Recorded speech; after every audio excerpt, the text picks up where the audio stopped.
साल 2025 पाकिस्तान की कामयाबियों का साल। मई की जंग में भारत का गरूर खाक में मिलाना हो या फिर भारत को सिफारती महाज पर शिकस्त देनी हो। Super powers America, Russia, China, इन तीनों के साथ ताल्लुकात को मजबूत करने हो या फिर ईरान और इजराइल की जंग को रुकवाना हो। पाकिस्तान और सऊदी अरब की तारीखी दिफाई डील हो, पाकिस्तान को हरमैन शरीफैन की हिफाजत की सादत मिलना हो या फिर गजा पीस प्लान हो। एक नाम सुनाई दिया, field marshal general Syed Asim Munir. वो नाम जिसने भारत के गरूर को खाक में मिलाया, वो नाम जो कि भारत के लिए डरावना ख्वाब साबित हुआ। आज हम उन तमाम तर कारनामों पर नजर दौड़ाएंगे जो कि इस साल पाकिस्तान को न सिर्फ मजीद मजबूत कर गए बल्कि हमारी अस्करी क़यादत, हमारी सिफारती कामयाबी और पाकिस्तान की माशी तरक्की का एक मुंह बोलता सबूत है। 7 मई को भारत ने पहलगाम हमले के बाद बगैर किसी सबूत के पाकिस्तान पर हमला करने की कोशिश की, लेकिन पाकिस्तान की मिलिट्री लीडरशिप की अगर बात की जाए तो उन्होंने बड़ा कूल और काम रहकर जवाब दिया। पाकिस्तानी आर्म्ड फोर्सेस ने, पाकिस्तान के तर्जुमान ने, पाकिस्तानी फौज के तर्जुमान ने कहा था, हम जगह का तायुन अपनी मर्जी से करेंगे, हम वक्त का तायुन अपनी मर्जी से करेंगे। और फिर वही हुआ जिसका पूरी कौम को इंतजार था। भारत ने जिन मासूमों पर हमला किया था, भारत ने जिन मसाजिद पर हमला किया था, उसका जवाब उनको उनकी जबान में दिया गया। लेकिन यहां पर अहम पहलू यह था कि जब भारत को वो जवाब मिला तो ये सिर्फ पाकिस्तान की एक अस्करी कामयाबी नहीं थी बल्कि पूरी दुनिया के सामने एक वाज़ेह पैगाम था हमारी अस्करी क़यादत की जानिब से, field marshal general Syed Asim Munir की जानिब से, कि अगर पाकिस्तान पर किसी भी मुल्क ने हमला करने की कोशिश की, अगर पाकिस्तान की सिविलियन आबादी पर किसी ने हमला करने की कोशिश की, अगर पाकिस्तान की खुद मुख्तारी पर हमला करने की कोशिश की गई तो फिर ये फौज अपनी जानों का नजराना देगी। न सिर्फ अपनी जानों का नजराना देगी बल्कि हर उठने वाली उस मैली आंख को भी नोच लेगी। फिर वही हुआ जिसका भारत को डर था। भारत के वो तैयारे जिनको आज तक कभी कोई गिरा नहीं सका था, राफेल तैयारे, पाकिस्तान ने अपनी टेक्नोलॉजी की मदद से, चाइना की टेक्नोलॉजी की मदद से और पाकिस्तान ने अपने जज्बे की मदद से उस टेक्नोलॉजी को मात दी जिसको आज तक कोई मात नहीं दे सका। पाकिस्तानी J-10C और पाकिस्तानी JF-17 थंडर ने भारत के गरूर को खाक में मिलाया। पाकिस्तान की मिलिट्री लीडरशिप की ये बहुत बड़ी कामयाबी थी क्योंकि अब पाकिस्तान को एक ऐसे मुल्क के तौर पर देखा जाने लगा जो कि न सिर्फ मजबूत है बल्कि पाकिस्तान किसी का गरूर भी खाक में मिलाने की सलाहियत रखता है।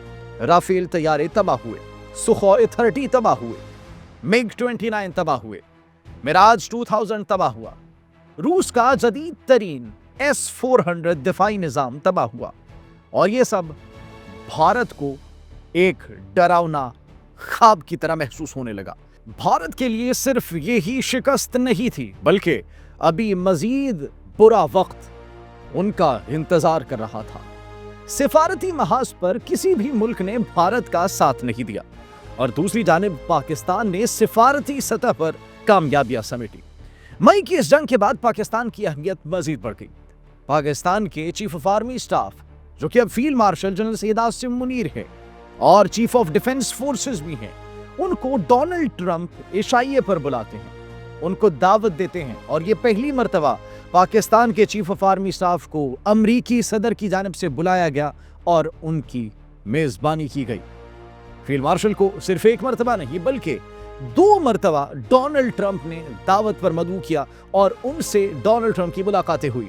ये मुलाकातें इंतहाई अहमियत की हामिल थी और भारत के लिए डरावना ख्वाब भी थी क्योंकि पाकिस्तान की अहमियत अब दिन ब दिन बढ़ती चली जा रही थी।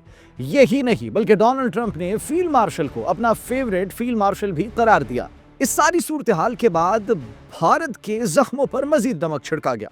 डोनाल्ड ट्रंप ने सैकड़ों मरतबा मई की जंग का हवाला दिया कि पाकिस्तान ने भारत के तैयारे मार गिराए थे। ये जंग एक एटमी जंग में बदल सकती थी, एक ऐसी जंग जिसमें एटमी हथियारों का इस्तेमाल हो सकता था, लेकिन कामयाब डिप्लोमेसी की वजह से और मेरी वजह से यह जंग रुक गई। नाज़रीन, भारत ने जब ये देखा तो भारत से बर्दाश्त नहीं हुआ। इसके बाद भारत को मजीद धचका मिला। पाकिस्तान और सऊदी अरब की दिफाई डील, एक ऐसी डील जिसमें पाकिस्तानी फौज को हरमैन शरीफैन की हिफाजत की जिम्मेदारी सौंपी गई। Field marshal general Syed Asim Munir की ये वो कामयाबी थी जिसने भारत को सोचने पर मजबूर कर दिया कि अब शायद भारत बचने वाला नहीं है, क्योंकि पाकिस्तान और पाकिस्तान की मिलिट्री लीडरशिप बैनुल अक़वामी मंजरनामे पर कामयाबी के झंडे गाड़ती चली जा रही है। पाकिस्तान साउथ एशिया के अंदर एक रीजनल स्टेबलाइजर के तौर पर उभर रहा है, जबकि भारत डीस्टेबलाइजर के तौर पर उभर रहा है, क्योंकि भारत से उनका कोई भी पड़ोसी मुल्क खुश नहीं था, चाहे वो बांग्लादेश हो, चाहे वो श्रीलंका हो, चाहे वो चाइना हो या फिर पाकिस्तान। किसी भी मुल्क के साथ उनके ताल्लुकात बेहतर नहीं बल्कि मजीद खराब हो रहे थे, और ये सब भारत की इंतहा पसंदाना सोच की वजह से। नाज़रीन, फिर ईरान और इजराइल की जंग में पाकिस्तान के किरदार को भी पूरी दुनिया ने देखा। Pakistani military diplomacy, Pakistani military leadership, Pakistan की मौजूदा गवर्नमेंट और फिर पूरे पाकिस्तान के हक में नारे बुलंद किए जाते हैं। ईरानी पार्लियामेंट में तशक्कुर तशक्कुर पाकिस्तान के नारों ने पूरी दुनिया को यह पैगाम दिया कि ईरान और पाकिस्तान की दोस्ती को कोई भी नहीं तोड़ सकता। सिर्फ यही नहीं बल्कि ईरान के सदर मसूद पज़ेश्कियान पाकिस्तान का शुक्रिया अदा करने फिर पाकिस्तान आते हैं। Pakistani field marshal general Syed Asim Munir से मुलाकात करते हैं और फिर पाकिस्तान के वजीर आजम शहबाज शरीफ से भी मुलाकात करते हैं। ये इंतहाई तारीखी दौरा था। ईरान और पाकिस्तान के दरमियान बरादराना ताल्लुकात को मजीद मजबूत कर रहा था। फिर तुर्किया के सदर का भी पाकिस्तान का दौरा होता है। तुर्किया के सदर भी पाकिस्तान का इस साल के शुरू में फरवरी में दौरा करते हैं और पाकिस्तान और तुर्किया के दरमियान कुछ दिफाई डील्स भी होती हैं। फिर तुर्किया की जानिब से इसी साल पाकिस्तान के अंदर एक ड्रोन फैक्ट्री के क़याम का ऐलान किया जाता है, जो कि भारत के लिए एक मजीद बड़ा धचका था। भारत को अब ये बात हजम नहीं हो रही थी कि पाकिस्तान की लीडरशिप न सिर्फ बैनुल अक़वामी सतह पर अपने हथियारों को बेच रही है, बल्कि अब पूरी दुनिया पाकिस्तान से हथियार लेना चाहती है, पाकिस्तान से ट्रेनिंग लेना चाहती है और पाकिस्तान के अंदर अपने जदीद हथियारों की फैक्ट्रीज भी कायम कर रही है। चाहे अमेरिका हो, चीन हो, तुर्की हो, आज़रबाईजान हो, सऊदी अरब हो, ईरान हो, लीबिया हो, बांग्लादेश हो, उर्दन हो, यूएई हो, कतर हो, मिस्र हो या फिर बरतानिया, इनके साथ पाकिस्तान ने कामयाबी से अपने अस्करी ताल्लुकात को इस्तवार किया। सिर्फ यही नहीं बल्कि चाइना से भी फिर जदीद तरीन सबमरीन्स मंगवाई जाती हैं, जो कि पाकिस्तान की अस्करी सलाहियतों को मजीद मजबूत करती है। मशरिक़ वुस्ता में भड़कती हुई आग पर पानी छिड़कने का काम भी पाकिस्तान ने ही किया। पाकिस्तानी फील्ड मार्शल की तारीफ भी की जाती है डोनाल्ड ट्रंप की जानिब से, और वो कहते हैं कि गजा का पीस प्लान पाकिस्तान की वजह से कामयाब हो सका और पाकिस्तान की वजह से ही ये सीज फायर हो सका, पाकिस्तान की वजह से जंग बंदी हो सकी, क्योंकि हम एक पेज पर थे और हम अमन चाहते थे। ईरान इजराइल की जंग हो, गजा के अंदर अमन का क़याम हो, पाकिस्तान और भारत के दरमियान कशीदगी हो, पाकिस्तान ने हर फोरम पर एक ही पैगाम दिया कि हम अमन चाहते हैं। Pakistani field marshal general Syed Asim Munir का एक ही पैगाम था कि हम पहले गोली नहीं चलाएंगे, लेकिन अगर किसी ने हमारे ऊपर गोली चलाने की कोशिश की तो फिर दूसरी गोली चलाने की नौबत नहीं आएगी। पाकिस्तान में फितने भी बड़ी तेजी से उभरने लगे, जिसके अंदर फितनल हिंदुस्तान और फितनल खवारिज सरगर्म थे। पाकिस्तान के अमन को खराब करने की कोशिश की गई। अब पाकिस्तान के अमन को अफगानिस्तान की सरहद से खराब करने की भरपूर कोशिश की जा रही थी और सरहद से दरअंदाजी की कोशिश की जाती थी, जिस पर पाकिस्तान ने अपना मौक़िफ़ वाज़े किया कि या तो भारत को चुनना होगा या तो फिर हमें चुनना होगा, या तो दिल्ली की स्पॉन्सरशिप पर काम करना होगा या फिर हमारे साथ अमन की बात करनी होगी, तरक्की की बात करनी होगी और मजबूत मईशत की बात करनी होगी। लेकिन अनफॉर्चुनेटली अफगानिस्तान ने अपना फैसला सुनाया। अफगानिस्तान की सरजमीन को उन फितनों ने इस्तेमाल किया जो कि पाकिस्तान को इस बेहतरी की राह पर गामजन होता हुआ नहीं देखना चाहती थी। दिल्ली की स्पॉन्सरशिप पर हमले किए गए, पाकिस्तान के अमन को खराब करने की कोशिश की गई, जनूबी वजीरिस्तान के अमन को खराब करने की कोशिश की गई, मंशियात के नेटवर्क्स पकड़े गए। लेकिन इस सब में भी पाकिस्तानी फौज ने अपना भरपूर किरदार अदा किया और तमाम नेटवर्क्स को न सिर्फ एक्सपोज किया बल्कि इनसे लड़ते हुए जामे शहादत भी नोश किया और इनको जहन्नुम भी वासिल किया। इसके अंदर फितनल खवारिज मौजूद थे, फितनल हिंदुस्तान मौजूद थे और वो तमाम तर फितने मौजूद थे जिन्होंने पाकिस्तान के अमन पर हमला किया, पाकिस्तान के मासूम बच्चों पर हमला किया, लेकिन उनको भी भूखी खाना पड़ी और बदतरीन शिकस्त हुई। सिर्फ यही नहीं बल्कि अफगानिस्तान के अंदर दहशतगर्दों की महफूज पनाहगाहों को चुन चुन कर निशाना बनाया गया और पूरी दुनिया को एक पैगाम दिया गया कि अगर पाकिस्तान पर कोई भी सरजमीन पाकिस्तान के खिलाफ इस्तेमाल की गई तो फिर वो बर्दाश्त नहीं की जाएगी। ये वो पैगाम था जिसने दिल्ली के ऐवानों में लर्जा तारी कर दिया। ये वो पैगाम था जिसकी वजह से मोदी ये सोचने पर मजबूर हो गया कि हमने खुद पहले कोशिश की, हमें शिकस्त हुई, हमने अपने साथियों से पाकिस्तान पर हमला करने की कोशिश की, उन्हें भी शिकस्त हुई। अब हमें कोई ऐसी हिकमत अमली इख्तियार करनी चाहिए कि पाकिस्तान को नुकसान पहुंचाया जा सके। लेकिन मोदी अपनी उस हिकमत अमली में कामयाब नहीं हो सका, क्योंकि चाहे उनकी अपनी सरजमीन हो, उनकी स्पॉन्सरशिप पर चलने वाली सरजमीन हो या फिर बैनुल अक़वामी फोरम्स हो, हर महाज पर मोदी को एक ही पैगाम मिला कि पाकिस्तान इस खित्ते का नेट रीजनल स्टेबलाइजर है, जबकि भारत इस खित्ते के अमन को बर्बाद करना चाहता है। साल 2025 में एक ऐसा कारनामा भी सरअंजाम दिया गया जिसकी वजह से पाकिस्तान की अस्करी सलाहियतें मजीद मजबूत हो गई। चीफ ऑफ डिफेंस फोर्सेस का ओहदा, एक ऐसा ओहदा जिसने पाकिस्तान की तीनों मुसल्लह अफवाज को इंटीग्रेट कर दिया।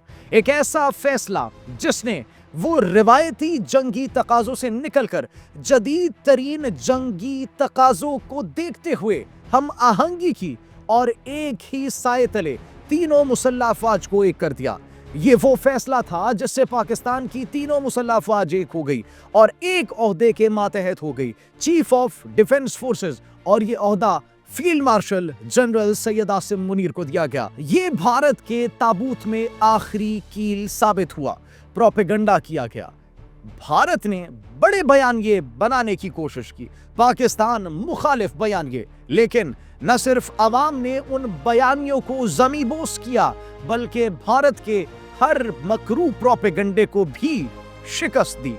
पाकिस्तान में रॉकेट फोर्स का कयाम भी किया गया और साथ ही साथ ड्रोन कमांड फोर्स का भी कयाम किया गया, जिसने पाकिस्तान की अस्करी सलाहियतों को मजीद मजबूत कर दिया। माशी एतबार से अगर बात की जाए तो साल 2025 पाकिस्तान के लिए एक बड़ा बेहतर साल साबित हुआ, जिसमें पाकिस्तान ने 63,000 तक इंडेक्स को अबूर कर दिया। ये पाकिस्तान की तारीख में पहली मर्तबा स्टॉक एक्सचेंज में 100 इंडेक्स में एक बड़ी कामयाबी थी, जो कि आज से पहले कभी भी नहीं देखी गई। SIFC के कयाम ने पाकिस्तान की माशी समत को मजीद दुरुस्त किया और न सिर्फ दुरुस्त किया बल्कि मजीद मजबूत बनाया। इंडोनेशिया और मुत्तहिदा अरब अमारात के सुदूर भी पाकिस्तान का दौरा करते हैं और पाकिस्तान के दौरे में जब field marshal general Syed Asim Munir से उनकी मुलाकात होती है तो फिर वो उस मुलाकात में एक ऐसा तासुर देते हैं जिसने पूरी दुनिया को ये सोचने पर मजबूर कर दिया कि field marshal general Syed Asim Munir Pakistan की ही नहीं बल्कि इस्लामिक दुनिया के एक ऐसे लीडर साबित हुए हैं जिसको पूरी दुनिया एक सरबराह की हैसियत से देखती है। वो सरबराह जो कि तमाम इस्लामी मुमालिक को एक पेज पर लाने के लिए पुरअज़्म है। वो गेस्चर क्या था? इंडोनेशिया के सदर जाते हुए इस मुल्क से field marshal general Syed Asim Munir को सैल्यूट करते हैं और इसके साथ साथ मुत्तहिदा अरब अमारात के सदर भी फील्ड मार्शल सैयद आसिम मुनीर को सैल्यूट पेश करते हैं। ये वो इज्जत थी जो कि पाकिस्तान की कामयाबी थी। ये वो इज्जत थी जो कि field marshal general Syed Asim Munir की कामयाबी थी। ये वो इज्जत थी जो कि कौम के खिदमत के एवज उनको दी गई। ये वो इज्जत थी जो कि भारत के गरूर को, अपने से 4 गुना बड़े मुल्क के गरूर को खाक में मिलाने के एवज उनको मिली। ये वो इज्जत थी जो कि इस मुल्क की आवाम की खिदमत के एवज उनको दी गई। पाकिस्तान की कामयाबियों का ये साल रहा और इसके पीछे एक नाम पूरे साल सरगर्म रहा और वो नाम था जनरल सैयद आसिम मुनीर। लेकिन भारत खुद اپنی شکست کا اعتراف بھی کرتا ہے۔ بھارتی نیوز پیپر دی ہندو میں وہ اس سال کو بھارت کے لیے بدترین سال تصور کرتے ہیں۔ ہم امید کرتے ہیں کہ سال 2026 بھی اس ملک کے لیے، اس ملک و قوم کے لیے مزید خوشیاں لائے گا اور پاکستان دن دگنی رات چگنی ترقی کرے گا۔